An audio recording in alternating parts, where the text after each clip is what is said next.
ہے کہ سعودی عرب میں چاند نظر آ جاتا ہے اور ہمارا نظر نہیں آتا. ٹائم زون کا فرق ہونے کے علاوہ آپ دیکھیے کہ چاند کب دکھتا ہے، جب سورج ہوتا ہے یا نہیں ہوتا؟ نہیں ہوتا. سعودی عرب میں سورج ہم سے 2 گھنٹے بعد غروب ہوتا ہے، یہ معلوم ہے نا آپ کو، یعنی 2 آورز کا ڈفرنس ہے، ٹائم ڈفرنس. تو 2 گھنٹے پہلے، یعنی اس وقت اگر 7:15 بجے سورج غروب ہو رہا ہے تو ہمیں 5:15 بجے چاند دیکھ لینا چاہیے. نظر آئے گا؟ کس کس کو نظر آئے گا 5:15 بجے چاند؟ نہیں نظر آئے گا. لیکن بائی دا ٹائم چاند سعودی عرب تک پہنچے گا تو وہاں کیا ہو چکا ہوگا؟ 7:15 ہو چکے ہوں گے، مغرب ہو چکی ہوگی، اور مغرب سے تھوڑی دیر پہلے وہ اگر چاند دیکھنے کی کوشش کریں گے تو انہیں چاند نظر آ سکتا ہے جو ہمیں نہیں آ سکتا. اس لیے ہمیشہ ہم ایک دن پیچھے ہوتے ہیں. اور چونکہ نبی صلی اللہ علیہ وسلم نے ہمیں یہ سکھایا کہ چاند دیکھ کے روزہ رکھو، اس لیے ہم ایک دن اور موج کر لیتے ہیں. مجھے ہمیشہ پاکستان میں ایڈڈ بینیفٹ یہ نظر آتا ہے ایک دن پیچھے ہونے کا، کہ زیادہ اچھی طرح تیاری ہو جاتی. لاسٹ مومنٹ تک بھی ہم تیاری کرتے رہتے ہیں لیکن ساری تیاری مکمل نہیں ہوتی. جسمانی تیاری، ذہنی تیاری، روحانی تیاری، کئی اعتبار سے ہمیں تیار ہونا ہوتا ہے. اس طرح جب ایک دن اور ملتا ہے مہلت کا تو مجھے بہت غنیمت لگتا ہے کہ اللہ تیرا شکر ہے کہ ایک دن اور مل گیا. پھر سوچتی ہوں کہ کیا موت کے وقت بھی 1 گھنٹہ 1 دن اور ملے گا کہ مزید کچھ کر سکوں؟ تو اس کے لیے مجھے آج ہی کچھ کرنا ہے. پھر اگلی بات یہ ہے کہ چاند دیکھ کر روزہ شروع کرنے اور چاند دیکھ کر ختم کرنے کے لیے اس وقت حاضر علاقے یا ملک کا لحاظ رکھنا چاہیے.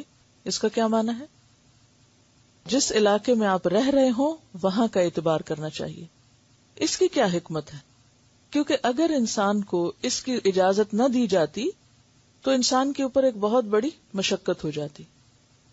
اب تو آپ دیکھیے کہ ایسے وسائل الحمدللہ موجود ہیں کہ جس کی وجہ سے آپ کو خبریں فوراً مل جاتی ہیں. لیکن آج سے 100 سال پیچھے چلے جائیے، اس وقت لوگ کیا کرتے؟ ان کے پاس ریڈیو بھی نہیں تھا، یا اگر ریڈیو تھا بھی، مسئلہ مجھے نہیں یاد کہ ریڈیو کا بھی ایجاد ہوا ہے، 100 سال ہو ہی چکے ہوں گے اندازاً. تو باقی ذرائع ایسے نہیں تھے کہ انسان، ایک شخص اگر کسی ایسے کانٹیننٹ میں دیکھ لیتا ہے کہ جہاں اس وقت چاند نظر آ سکتا ہے اور دوسرے کو نظر نہیں آ سکتا اس مطلع کی تبدیلی کی وجہ سے، تو ایسے میں اس کو اس بات کی تکلیف نہیں دی گئی کہ وہ اس کو جا کے فالو کرے. اس کے لیے کیا ہے کہ وہ اپنا الگ کیلنڈر دیکھے.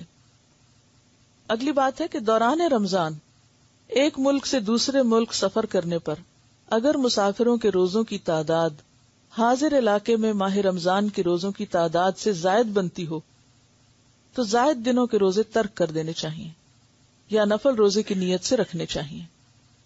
اگر تعداد کم بنتی ہو تو عید کے بعد مطلوبہ تعداد پوری کر لینی چاہیے. مثلا اگر آپ یہاں اس وقت موجود ہیں اور آپ ایک دن بعد روزہ رکھ رہے ہیں اور پھر آپ سعودی عرب جاتے ہیں عمرہ کرنے کے لیے اور آپ کو عید وہیں آ جاتی ہے، تو اب آپ کیا کریں گے کہ عید کر لیں گے. آپ یہ نہیں کریں گے کہ آپ اگلے دن الگ عید کر رہے ہیں کہ جی میرا تو ابھی 30 پورے نہیں ہوئے. آپ عید کر لیں گے اور جو ایک دن کا روزہ رہ جائے گا آپ کا، اس کو آپ عید کے بعد پورا کریں گے. کیوں؟ اس لیے کہ اصل اعتبار چاند دیکھنے کا ہے. جس جگہ، جس شہر اور جس علاقے میں آپ موجود ہیں وہاں اگر آپ نے چاند دیکھ لیا ہے تو اب آپ انتظار نہیں کریں گے اس بات کا کہ اچھا میں جہاں سے آیا ہوں وہاں کیا ہو رہا ہے. آپ کیا دیکھیں گے کہ جہاں میں موجود ہوں، یعنی موجود جگہ کا اعتبار ہوگا اور وہاں کے مسلمانوں کے ساتھ جو وہ کر رہے ہوں گے وہی آپ بھی کریں گے. اور اگر آپ کا ایک روزہ رہ گیا، بعضوں کا 2 دن کا بھی فرق پڑ جاتا ہے، تو وہ آپ بعد میں پورا کریں گے. اس کے لیے کیا دلیل ہے؟ یہ بہت ہی دلچسپ روایت ہے. حضرت قریب رضی اللہ تعالی عنہ ابن عباس کے غلام سے مروی ہے کہ حضرت ام فضل حضرت عباس کی بیوی ہیں، انہوں نے انہیں قریب کو یعنی اپنے غلام کو حضرت معاویہ کے پاس کسی کام سے شام بھیجا. کس نے بھیجا تھا؟ ام فضل نے. کس کو بھیجا تھا؟ قریب کو. کون تھے قریب؟ غلام تھے. قریب کہتے ہیں کہ میں نے شام آ کر ان کا کام کیا، یعنی جس کام بھیجا تھا وہ کام کیا. میں ابھی شام ہی میں تھا کہ رمضان کا چاند نظر آ گیا. میں نے بھی جمعہ کی رات چاند دیکھا، یعنی خود دیکھا. پھر میں رمضان کے آخر میں مدینہ واپس آ گیا. حضرت عبداللہ بن عباس نے چاند کے بارے مجھ سے دریافت کیا کہ تم نے وہاں چاند کب دیکھا تھا؟ کس نے پوچھا؟ یہ عبداللہ بن عباس نے. کس سے؟ قریب سے. کہ تم نے چاند کب دیکھا تھا؟ میں نے جواب دیا ہم نے تو جمعہ کی رات دیکھا تھا. عبداللہ بن عباس نے پھر پوچھا کیا تم نے بھی دیکھا تھا، خود دیکھا تھا؟ میں نے جواب دیا ہاں، بہت سے دوسرے آدمیوں نے بھی دیکھا تھا اور سب لوگوں نے حضرت معاویہ کے ساتھ دوسرے دن یعنی ہفتے کا روزہ رکھا. حضرت عبداللہ بن عباس نے فرمایا ہم نے تو چاند ہفتے کے دن یعنی ایک دن کے فرق سے دیکھا ہے. پھر وہ روزہ کب بنتا ہے؟ اتوار کا روزہ بنتا ہے. اور اب یہ یعنی صحابی ہیں، ہم نے تو چاند ہفتے کے دن سے دیکھا ہے، ہم اسی حساب سے روزے رکھتے رہیں گے یہاں تک کہ 30 دن پورے کر لیں یا چاند دیکھ لیں. یعنی 29 پہ اگر نظر آ گیا تو 29 کریں گے اور اگر 30 ہو گئے تو 30 کریں گے. میں نے عرض کیا کیا آپ لوگ حضرت معاویہ کی رویت اور ان کے روزے کو کافی نہیں سمجھتے؟ حضرت معاویہ کون تھے اس وقت؟ امیر المومنین تھے، یعنی مرکز وہاں تھا، اسلامی حکومت کا مرکز وہاں پر تھا. فرمایا نہیں، ہم ایسا نہیں کریں گے کہ ہم رہتے کسی علاقے میں ہیں اور فالو کسی اور علاقے کے چاند کو کریں. فرمایا نہیں، ہمیں رسول اکرم صلی اللہ علیہ وسلم نے اسی طرح حکم فرمایا. کس طرح؟ کیا حکم فرمایا؟ یہی جو پہلے حدیث گزر چکی کہ لا تصوموا. اب دیکھیے کہ ایک حدیث میں آتا ہے صوموا لرؤیتہ، روزہ رکھو چاند دیکھ کر، اور دوسری حدیث میں کیا ہے؟ لا تصوموا، منع کیا گیا کہ مت رکھو حتی تروا الہلال، یہاں تک کہ تم دیکھ لو ہلال. ولا تفطروا، اور اسی طرح عید کے موقع پر بھی مت عید مناؤ حتی تروہ، یہاں تک کہ اس کو دیکھو. اور دیکھنے سے مراد کیا ہے؟ جہاں رہتے ہو وہاں دیکھو. یہ نہیں کہ جاپان میں اگر چاند نظر آ گیا یا فار ایسٹ میں جہاں کے ایک دن پہلے نظر آنے کا امکان ہوتا ہے تو اب وہ لوگ ویٹ نہیں کریں گے کہ سعودی عرب میں چاند نظر آئے تو ہم اگلے دن روزہ رکھیں گے کیونکہ ہم سعودی عرب کے پیچھے. اور ہمیں اگر ایک دن بعد نظر آئے تو ہم ایک دن پہلے رکھ لیں کہ چونکہ سعودی عرب میں روزہ ہو گیا تو ہمیں ان کے ساتھ رہنا ہے. نہیں، آپ کو ان کے ساتھ رہنا چاہیے جہاں آپ رہتے ہیں تاکہ فطری طریقے پر دین پر عمل کیا جا سکے. دیکھیے ہر شخص شہر میں نہیں رہتا، ہر شخص کے پاس ہر ذریعہ انٹرنیٹ موجود نہیں، ہر شخص کے پاس ریڈیو موجود نہیں، ہر شخص کے پاس ہر چیز موجود نہیں.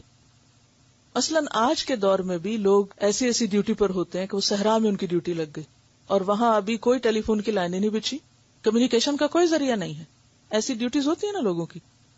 مثلاً آئل فیلڈز میں لوگ کام کرتے ہیں، بعض اوقات تو نئے جگہوں پہ جب سروے کرنے کے لیے جاتے ہیں تو وہاں کوئی فیسلٹی نہیں ہوتی، وہ بالکل وہاں خیمے لگا کے یا ایسی جگہوں پہ جہاں بہت سے غیر آباد علاقے ہیں یا بعض اوقات جنگل ہیں کہ جہاں آپ کو موبائل بھی کام نہیں کرتا.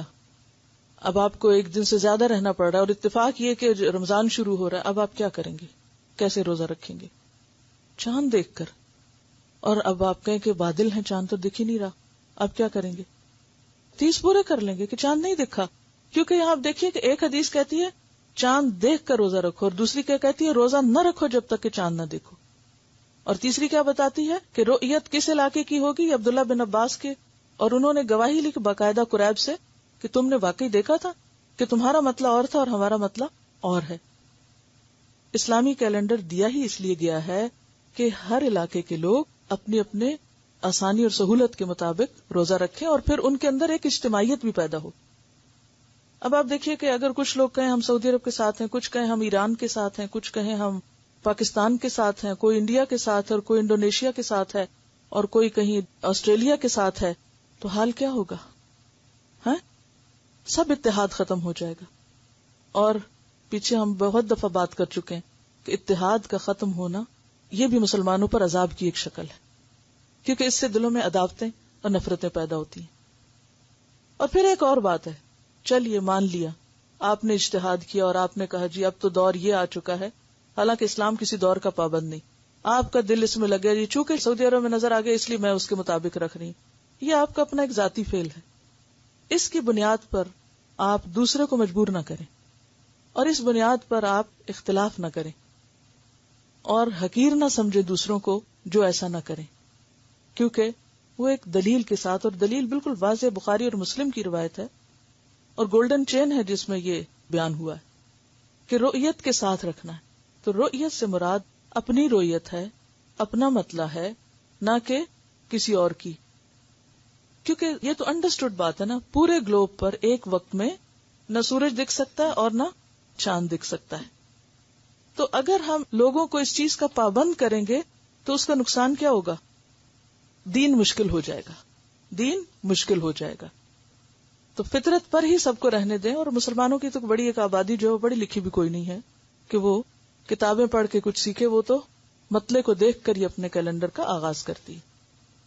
پھر اسی طرح ہم یہ دیکھتے ہیں کہ رمضان کی پہلی تاریخ کے چاند کے بظاہر چھوٹا یا بڑا ہونے سے شک میں نہیں پڑنا چاہیے. بعض لوگ اس پر بھی بہت حجت بازی کرتے نا کہ چاند اتنا بڑا نظر آ رہا ہے اور وہ کیا ہے، پہلی کا نہیں ہو سکتا، یہ دوسری کا ہوگا. اور اس کے بڑا یا چھوٹا نظر آنے کی وجہ بعض اوقات یہ نہیں ہوتی کہ وہ پہلی یا دوسری کا ہے، اس میں مطلع کا فرق ہو جاتا ہے. اب دیکھیں کہ چاند نظر آنے کا جو وقت ہوتا ہے وہ بہت تھوڑا ہوتا ہے، یعنی مغرب کے آس پاس تھوڑا سا پہلے نظر آئے گا، تھوڑا سا بعد، اور فوراً غروب ہو جائے گا. اب اس میں آپ دیکھیے کہ جب راتیں لمبی ہونے لگ جائیں اور رات جلدی شروع ہو جائے اور دن چھوٹے ہونے کی طرف، جیسے آج کل سپٹمبر اور اکتوبر ہے، تو اس میں امکان اس بات کا ہوتا ہے کہ وہ پہلے سے ہی طلوع ہو کر غروب ہو گیا، اس سے پہلے کہ آپ کی مغرب کا ٹائم ہوتا وہ آلریڈی گون، اور آپ اس کو پھر دیکھ نہیں سکے. پھر یہ ہے کہ اس کے بارے میں حدیث ہے، مسلم کی روایت ہے. حضرت ابو البختری کہتے ہیں، ہم عمرے کے لیے مدینہ سے روانہ ہوئے. جب نخلا کے مقام پر پہنچے تو سب نے نیا چاند دیکھا. کچھ لوگوں نے کہا یہ تو تیسری رات کا چاند لگتا ہے بڑا ہونے کی وجہ سے. کچھ لوگوں نے کہا دوسری رات کا لگتا ہے. ہماری ملاقات حضرت عبداللہ بن عباس سے ہوئی. ہم نے ان سے کہا ہم نے چاند دیکھا ہے. کچھ لوگوں نے اسے تیسری رات کا کہا ہے، کچھ نے دوسری رات کا. حضرت عبداللہ بن عباس نے پوچھا تم نے کون سی رات کا چاند دیکھا تھا؟ ہم نے بتایا فلاں فلاں رات دیکھا تھا. تو کہنے لگے کہ رسول اللہ صلی اللہ علیہ وسلم کا ارشاد ہے